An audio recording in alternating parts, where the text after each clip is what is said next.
Magandang araw po muli sa ating lahat at ito po ang ika-6 na installment natin sa ating short studies sa Biblical Theology. Ang nilalaman po ng ating ika-6 na lecture na tatalakayin natin ng aklat ng Deuteronomy ay ang sumusunod. Unang-una ay babalik tanaw natin ang nakaraan natin lecture, ang aklat ng Numbers. Bubuksan natin ng Deuteronomy, titingnan natin ang mensahe na nakapaloob dito sa Deuteronomy at titingnan rin natin yung mga ilang theological themes na makita natin sa Deuteronomy at gagawin tayo ng mga practical application nito sa ating buhay ngayon at bilang pangwakas ay titingnan natin yung mga ibang kaganapan, mga na-discover na mga bagay o na-invent ng mga tao noong panahon ng Deuteronomy. At kung babalikan natin ang natalakay natin previous lecture, ang aklat ng Numbers presents the contrast between two different generations. Nagkaroon po ng census so umpisa kung saan ay eventually namatay ang itong unfaithful na generation na ito. Then a new generation came up na kung saan sila ay mas faithful.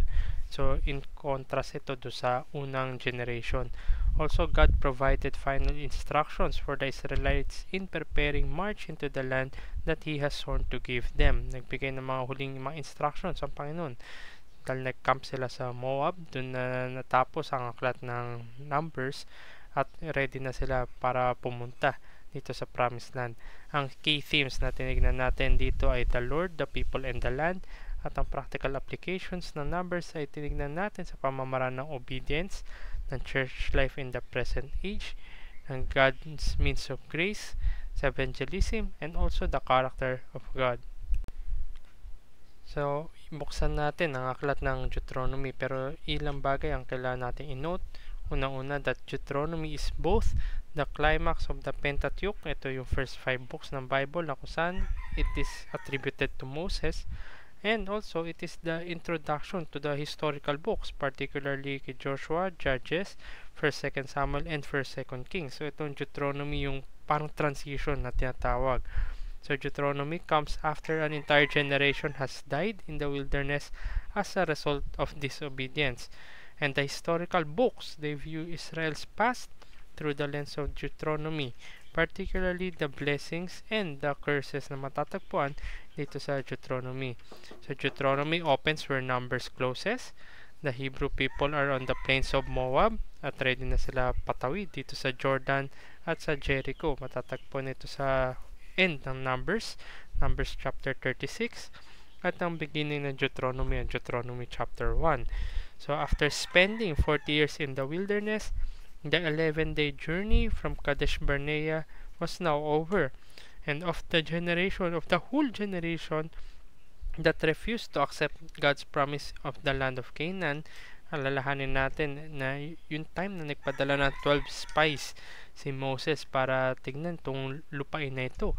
Pagbalik ng mga spies na to, 10 doon ay nagbigay ng negative report at dadalwa lamang yung nagbigay ng positive report. So out of the whole generation na yun, ayaw nila, they refused to accept God's promised land. Only 3 were left. Tatlo na lang natitirang buhay. Si Joshua, si Caleb, at si Moses. Second thing to note, that the title of this book in Hebrew is These Are the Words. Ito yung mga salita. Sa Deuteronomy chapter 17 verse 18, meron doon na stipulation that every new king in Israel is to take a scroll and a copy of this law. The Greek Septuagint, ito yung Greek Old Testament. Ang phrase na ito itinranslate sa Deuteronomion, which literally means the second law, and transliterating the title of the book bilang Deuteronomy. So the book of Deuteronomy is not really a second law, but is rather a formalized restatement of the law given to Moses at Mount Sinai. At sa katunayan, karamihan nga ng Exodus, so much of Exodus chapters 20 to 23 is reproduced in Deuteronomy, often with more expansion and explanation. So yung mga batas dito mas in-expand para mas malaki yung scope. So Deuteronomy renews the covenant to Israel and shows to them the heart of the covenant. The greatest obstacle is not the Egyptians nor the Canaanites, but the human heart. So in a nutshell, itong Deuteronomy ay isang kontrata. It is a contract between God and Israel, kung saan it defines the terms by which Israel can live in the promised land with God in their midst and be blessed by Him.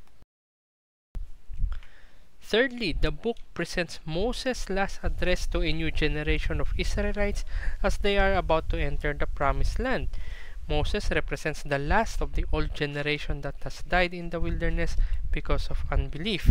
So habang siya ay malapit na pumanaw as he passes on, ay ibinigay niya itong torch, the torch ng continuation para sa new generation na ito sa nung sila ay nasa plains ng Moab, at ito yung binigay niya kay Joshua. At tingnan naman natin ang mensahe ng Deuteronomy. Deuteronomy is given just as Israel is about to enter the promised land, that which was promised to their forefather Abraham. Ito ay isang gracious offer na nagmumula sa Diyos at nag-ugat ito sa kanyang malalim na pagmamahal sa kanyang mga tao.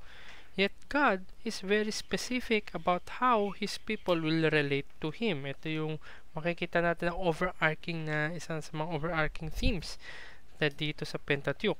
So unang-una, the first speech of Moses, alalahanin natin, this is in preparation for them sa pagtawid nila sa Jordan patungo sa pangakong lupa. So nagbigay ng speech si Moses.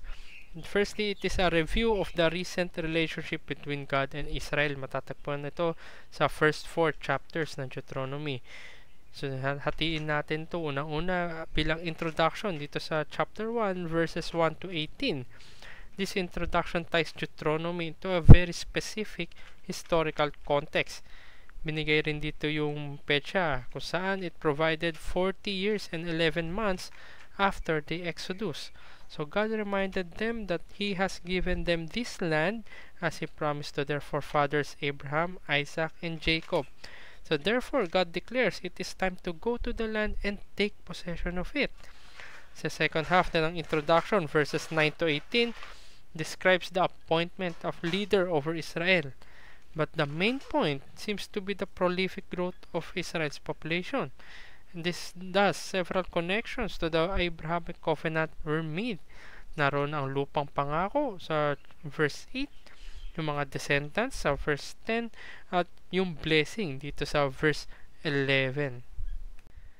At matapos ng part ng introductory speech ni Moses, at ngayon naman ay pupunta tayo sa section na tatawag na The Time in Wilderness, na kung saan ay pinapalalahanan muli ni Moses ang mga Israelita during their recent time in the wilderness. Ito yung makikita natin sa verse 19 ng chapter 1 hanggang chapter 3 verse 29.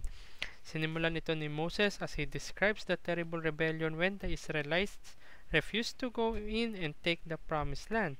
Kung maalala po natin ay nagpadala siya ng 12 na spies patungo dito sa promised land.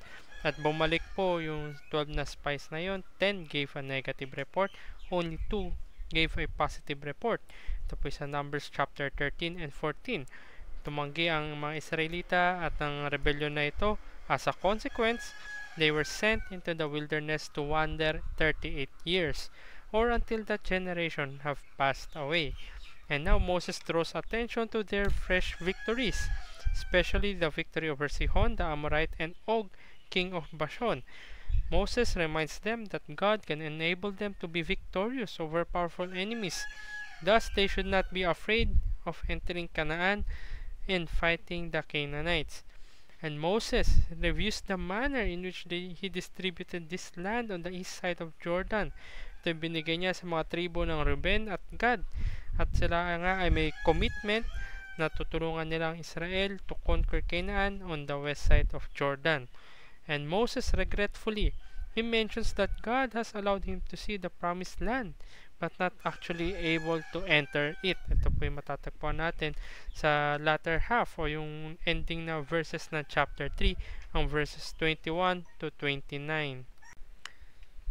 At ang final part ng introductory o yung first speech ni Moses ay matatagpuan sa chapter 4. Ito yung lessons to learn from history. Moses then stresses important principles that Israel should learn from its history. They follow the laws that God is giving them. Makakita rin dito that obedience to God and teach His commandments to their children para sa kanilang mga salinlahi, mga next generation nila, lalo-lalo na sa kanilang mga anak. And they should especially be careful to avoid idolatry. So sa kabila ng lahat ng itinuro o ituturo sa mga anak nila, ang nagbigay ng importance o emphasis dito is to avoid idolatry. And Moses exhorted them to acknowledge God's power and worship Him alone, and they will be blessed in the land. And next division ng Deuteronomy ay yung tinatawag na second speech ni Moses, na kung saan it is in the terms of the covenant and how Israel is to live in the land. Kino-cover nito yung bulk ng Deuteronomy. Nagsisimula ito sa chapter 4 hanggang sa chapter 28. So, umpisahan po natin sa basic principles ng covenant, na kung saan ito yung sasaklaw sa chapters 5 hanggang chapter 11.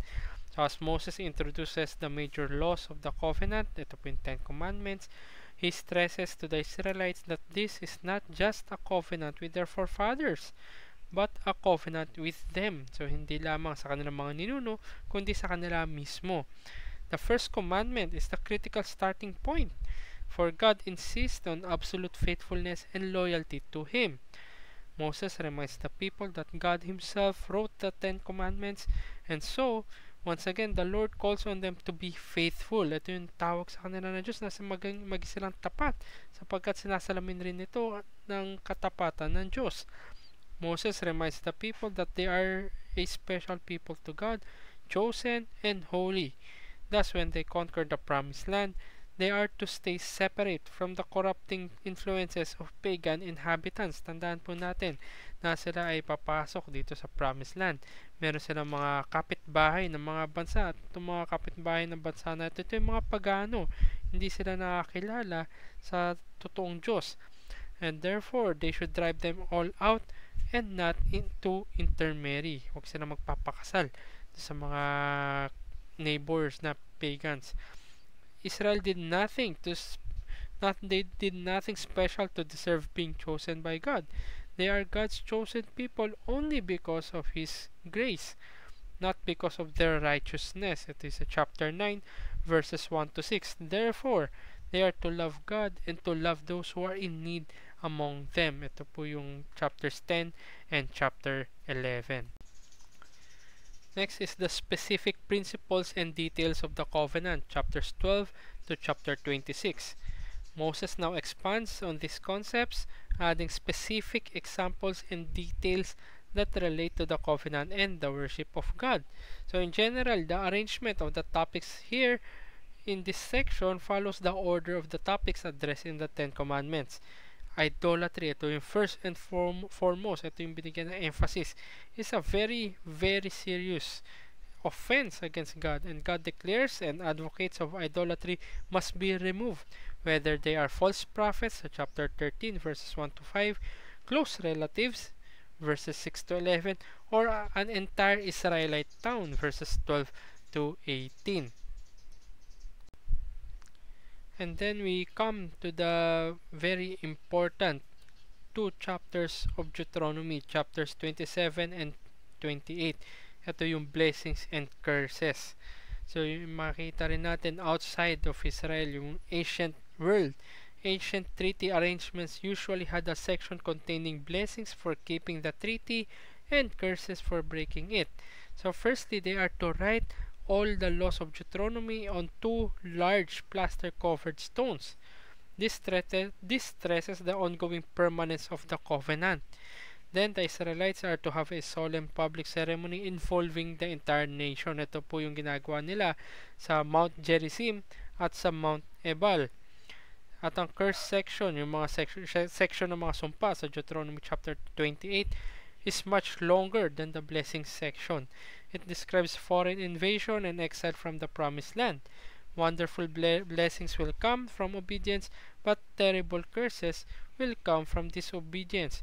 Ang punto lamang is that Deuteronomy chapter 28, this very chapter, the chapter of curses, this sets the stage for the rest of the Old Testament. And the driving question is, will Israel be faithful to Deuteronomy and receive the blessing? The tragic answer will be no. The prophets will rely heavily on Deuteronomy chapter 28 as they pronounce judgment on Israel. Then we come to the final speech of Moses. So mula sa introduction hanggang to sa bulk, sa second speech, and tayo ngayon ay nasa final speech na. It is renewed commitment to the laws of the covenant, chapters 29 to chapter 30. So Moses sums up the book of Deuteronomy and gives a synopsis in his final speech. He retells the story of the Exodus and stresses once again God's faithfulness to the people of Israel. He then exhorts Israel to be faithful to God and obey the laws of the covenant. Interestingly, Moses predicts prophetically that they will break the covenant, turn to worshipping idols, and thus be banished from the land. Ito yung makikita natin sa chapter 29 verses 19 to 29. But God will restore them once again to the land and bless them. Ito yung sa chapter 30 verses 1 to 10. And Moses ends his speech with a dramatic fashion, declaring, I set before you today life and prosperity, death and destruction. Ito yung ending ng kanyang speech, na kung saan this is somehow a rhetoric para mamili ang Israelita. Anong pipiliin nila? Buhay o kamatayan, sa chapter 30 verse 15. At kagaya ng kalimitan na pagsusulat, ay merong mga tinatawag na postscript. Ito yung sa ating Tagalog, pahabol sulat. The postscript of Deuteronomy is this: keeping the covenant during the leadership transition from Moses to Joshua. Ito yung matatagpuan sa huling mga kabanata ng Deuteronomy, chapters 31 to chapter 34. God provides for a smooth transition in leadership.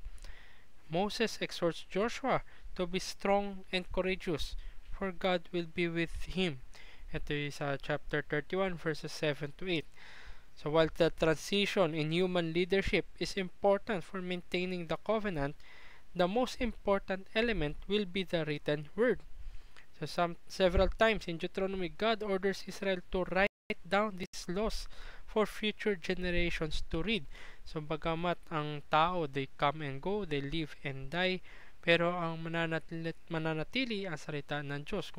Kaya ganun na lamang, napaka-importante na maisulat nila muli, hindi lamang dahil sa stipulation sa covenant, kundi makita nila na ang mas mahalaga, higit pa sa buhay ng kanilang mga leader, ay yung permanent word of God. So matapos na makita natin yung laman ng Deuteronomy, tingnan naman natin yung mga ilang theological themes na matatagpuan dito sa aklat na ito. Ako po ay pumili ng tatlo at makita natin dito. Una-una is the 10 Commandments.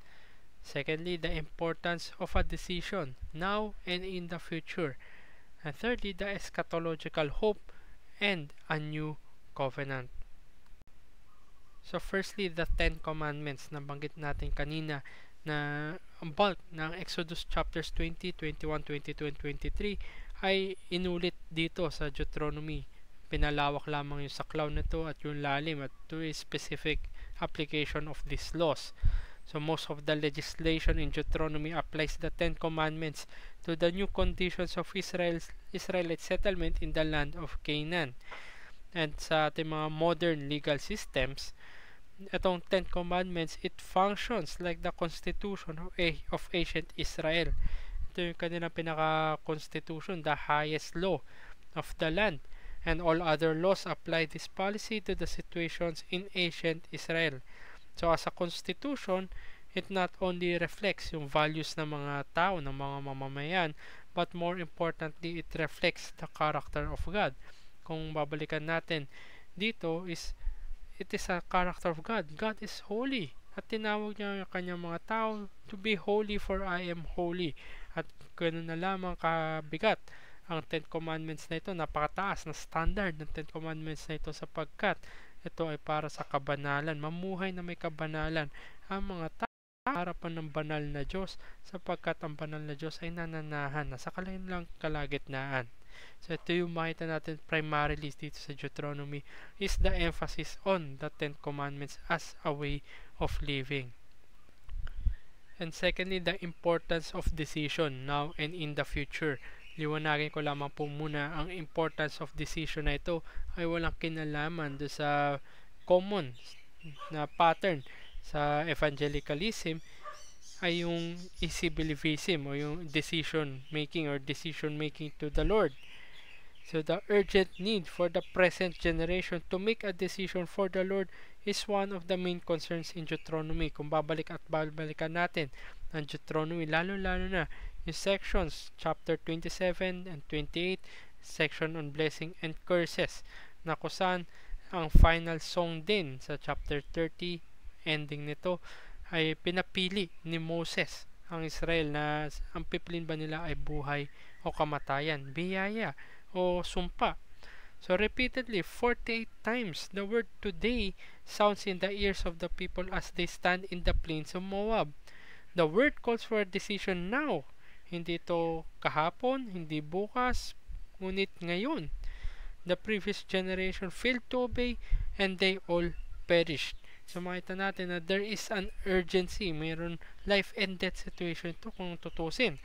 And the same experience must also be communicated to the next generation. Ang ating pananampalataya ay dapat maging parte ng ordinaryong buhay natin such that the next generation will naturally ask of such things. At kung dumating man ang pagkakataon na yun, we proclaim the gospel. Kung titingnan rin natin to sa chapter 6 verses 21 to 24 na kung saan ang mga magulang ay sasabihin nila sa kanilang mga anak yun, history nila na mapagbiyayang Diyos, maawaing Diyos ang siyang nagligtas sa kanila mula sa kadiliman. Sabi nga ni D.A. Carson, faith is not just a privatized concern for individual salvation but also involves an intentional decision to shape future decisions or the generations.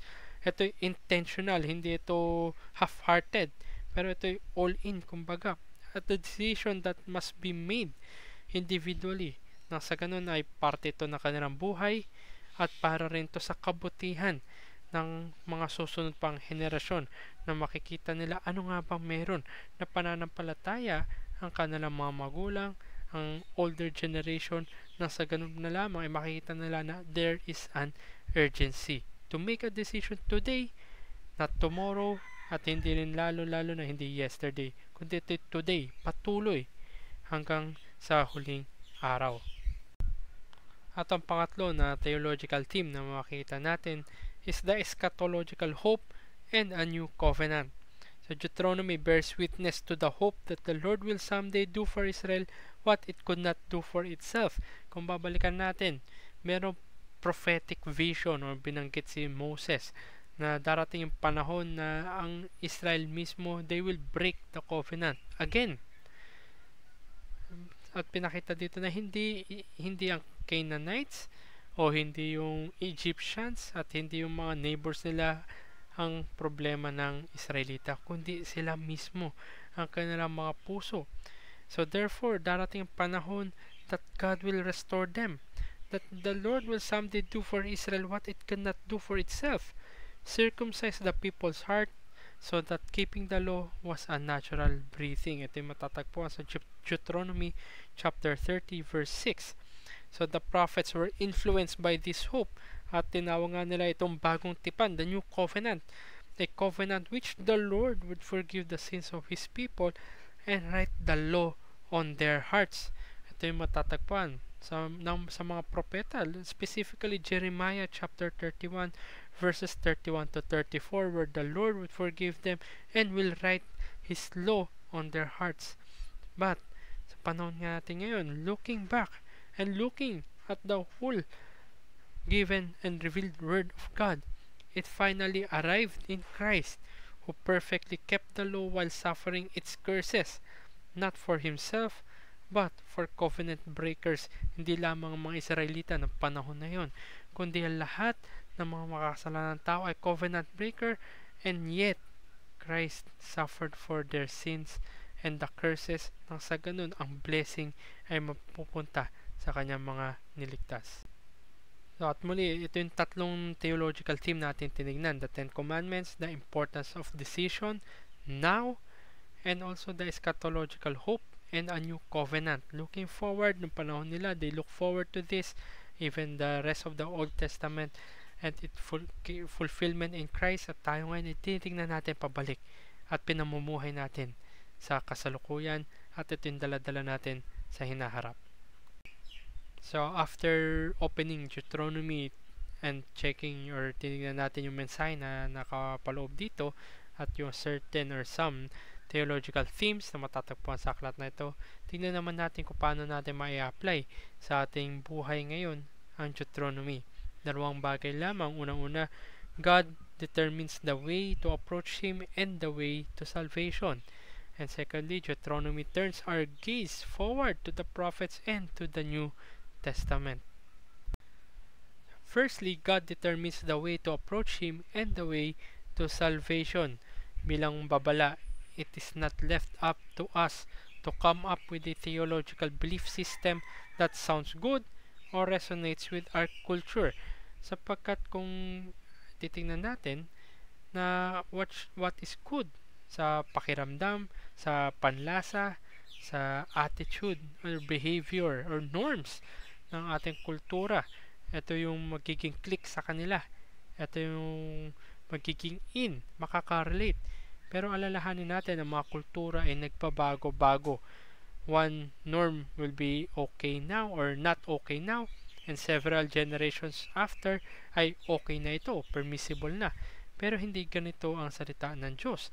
Kaya hindi iniwan sa ating mga makasalanang puso at kaisipan kung paano tayo lalapit sa Kanya. It is God who instituted how we should approach Him. At kung i-recall rin natin, God demands that His people worship Him alone. Kaya nga ang bigat ng stress or emphasis sa idolatry. Sapagkat God is the creator of heavens and earth. He is the God of Abraham, Isaac, and also He brought up Israel from Egypt. Kaya nga ito yung parang lumalabas na preface o yung preamble sa Ten Commandments na pinakita na Diyos ang kanyang pagiging mapagbiyaya. Pinakita niya dito ang kanyang mga mighty works na sa ganun ay magtitiwala at mananampalataya na lamang sa Kanya ang mga Israelita, sapagkat it is He who made salvation possible and it is He who accomplished salvation for them. So secondly, Deuteronomy turns our gaze forward to the prophets and to the New Testament. Sa umpisa ng ating lecture, nabanggit natin na Deuteronomy serves as a transition mula sa Pentateuch patungo sa historical books. Mula do sa first 5 books, looking forward sa pagtawid nila at yung mga mangyayari pa, yung mga magaganap pa sa Israel bilang isang bansa. So Deuteronomy turns our gaze forward to the historical books, to the prophets, and the rest of the New Testament. It presents us with a sobering reality that the Israelites, at tayo rin, are simply unable to keep the law, and thus find ourselves under God's judgment. Theirs and ours, our only hope lies in His grace and His faithfulness to His promise to Abraham, and His promise of a new and better system in the future. Ito yung new covenant na kung saan may kapatawaran sa fullness, ganap ang kapatawaran sa kanilang mga kasalanan. At ang batas ng Diyos, the law of God, will be written in their hearts in such way na sila ngayon ay makakatupad na ng buhay na pleasing sa harapan ng Diyos. Ito yung pinapakita sa atin na hindi tayo iniiwan doon sa panahon ng mga Israelita, na hindi tayo binabalik at para lamang mamuhay tulad ng panahon nila, kundi binigay sa atin to look forward to the prophets. Pinakita time and time again ang katigasan ng puso ng mga Israelita, at ganun din ang sangkatauhan. At sa huli ay sa bagong tipan, kagaya ng buong salita ng Diyos ay binabalik tayo, tinuturo tayo, all of this points to Christ, our salvation. So, itong dalawang pamamaraan how we apply Deuteronomy in our lives today. Una-una is it is God who determines the way to approach Him, and lalo-lalo na the way to salvation. And secondly, Deuteronomy turns our gaze forward to the prophets and to the New Testament. At gaya ng nakagawian natin, tayo ay naglalagay ng also happening section sa aklat na ating tinalakay. Pero marapating ko pa lamang na sa panahon na ito, sa lecture number 6 sa Deuteronomy, ay magkaroon tayo ng trivia time sa Deuteronomy. So magbibigay po ako ng ilang trivia lamang patungkol sa napakagandang aklat na ating tinalakay ngayon. Una-una, Jesus quoted the book of Deuteronomy more than any other book in the Old Testament. Na pagtaka siguro para sa marami, bakit Deuteronomy pa? Kung babalikan natin yung temptation account ni Jesus, no, siya ay dinala sa ilang to be tempted. Jesus answered all three of his temptations in the wilderness. May version ito sa Luke at matatagpuan ito sa chapter 4. Ang kanyang mga quotations ay kinuha sa aklat ng Deuteronomy. Ang unang-unang tugon niya ay Deuteronomy chapter 8 verse 3. At pangalawang tugon niya is Deuteronomy chapter 6 verse 13. At ang kanyang huling tugon sa huling temptation ni Satan is Deuteronomy chapter 6 verse 16. So ko nakamamangha sapagkat Deuteronomy among all the books of the Old Testament, Deuteronomy is the most quoted, or even Christ himself quoted about it when he was tempted. Also, when Jesus was asked about the great commandment, there's Mark chapter 12, yung tinanong siya ano yung great commandment, he answered by including a quote from Deuteronomy again. Ang kanyang quote ay Deuteronomy chapter 6 verses 4 and 5 nung tinanong siya the great commandment about loving God and loving your neighbor as yourself. Also, Apostle Paul, in discussing law and grace, he quote from Deuteronomy. The 12 climactic curse sa Deuteronomy chapter 27, ito ay 27 verse 26, it was quoted in Galatians chapter 3 verse 10. Cursed is everyone who does not continue to do everything written in the book of the law. Also sa Romans, in the epistle, the letter to the Romans, Paul says that the law reveals sin. Ito Romans chapter 7 verse 7. It is a quotation of Deuteronomy chapter 5 verse 21. That righteousness is by faith, that circumcision of the heart is necessary for true obedience, that keeping the law is the way to love one's neighbor. It is Romans chapter 13 verse 9. It is a quotation of Deuteronomy chapter 5 verses 17 to 21. That we should not seek personal revenge. Sa Romans chapter 12 verse 19, it is Deuteronomy chapter 32 verse 35.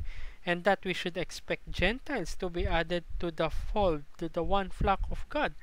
Romans chapter 15 verse 10, it is a quotation of Deuteronomy chapter 32 verse 43. At sa ating conclusion, or by means of a conclusion sa ating lecture ngayon sa aklat ng Deuteronomy, tayo ay nag-iiwan ng take-away verse.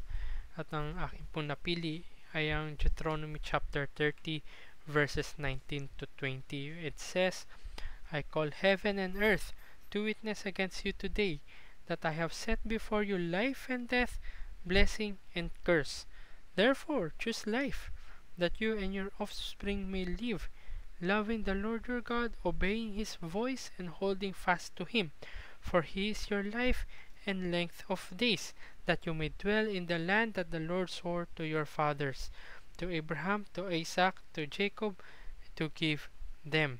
So, very fitting at bilang isang warning o matinding babala rin sa atin ngayon na kung saan merong witness, heaven and earth ay magiging witness laban sa atin na tayo ay pinapili kung ano ating mapipiliin. Nilagay ito sa ating harapan. Pinroklama ito yung narinig natin. Therefore, nawa piliin natin ay buhay, life, kaysa sa kamatayan, kaysa sa sumpa. Sa ganun, pag pinili natin ang buhay, makikita natin sino nagbibigay ng buhay. That it is the Lord, our God. at tayo mananampalataya sa Kanya, susunod sa Kanya at kakapit lamang sa Kanya. For He is our life and even the length of our days. Nang sa ganun that we may dwell in the land. Hindi ito physical land, kundi it is a land, an eternal land na pinangako sa lahat ng banal, sa lahat ng mga mananampalataya, at ito'y maabot natin kung tayo nga ay lalapit lamang at kakapit at mananampalataya lamang sa Kanya at tatalikuran ang ating mga kasalanan. Therefore, once again, heaven and earth is to witness against us. Tayo ay gagawa ng desisyon ngayon, hindi bukas, hindi kahapon, kundi ito ay desisyon na dadalhin natin hanggang sa huling araw. Nang sa ganun, that we would live and dwell in the land that the Lord swore to them. So once again, salamat po muli sa inyong pagsama sa akin. Naway nag-benefit po rin kayo sa ating pagbubuklat ng aklat ng Deuteronomy at maging magandang paalala sa atin at sa lahat na henerasyon pa, sa lahat na nakikinig at sa lahat na sitwasyon, that we are to choose life over death, blessings over curse. Salamat po muli at pagpalain po bawat isa sa araw na ito.